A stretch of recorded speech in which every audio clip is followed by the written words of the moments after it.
আমি বিচার চাই না, আপনারা বিচার করতে পারবেন না, আমার মেয়েও ফিরে আসবে না।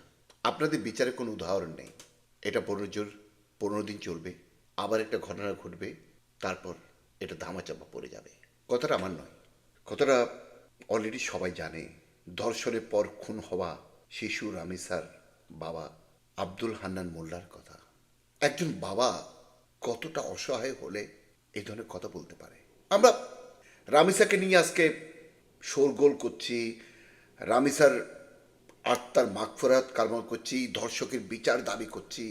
হয়তো বিচারও হবে, যদিও বাংলাদেশে বিচারের সংস্কৃতিটা খুবই খুবই স্লো। গত বছরের আসিয়া ঘটনা মনে আছে? 9 বছরের আসিয়া তার বোনের বাড়িতে বেড়াতে গিয়েছিল এবং তার বোনের শ্বশুর কর্তৃক ধর্ষিতা হয়ে অতিরিক্ত রক্তক্ষরণে মারা যান। তার নাকি বিচার হয়েছে। আজকে 1 বছরের বেশি সময় অতিবাহিত হলো।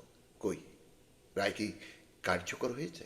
না, হয়নি। তেমনভাবে কোনো রায় বাংলাদেশে কার্যকর হয় তবে সেটা 15 বছর 20 বছর পরে, যখন আমরা সবাই ভুলে যাই।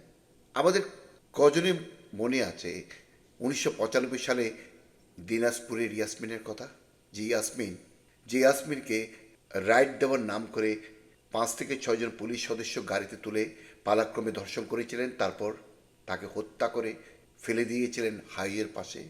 সেই ইয়াসমিনের বিচার দাবি করার লোকজনদের উপর যখন পুলিশ নির্বিচারে গুলি চালিয়ে 13 থেকে 14 জনকে খুন করেছিলেন, সেটা 90 পরবর্তী বিএনপির প্রথম সরকারের আমলে, যখন প্রধানমন্ত্রী ছিলেন বেগম খালেদা জিয়া।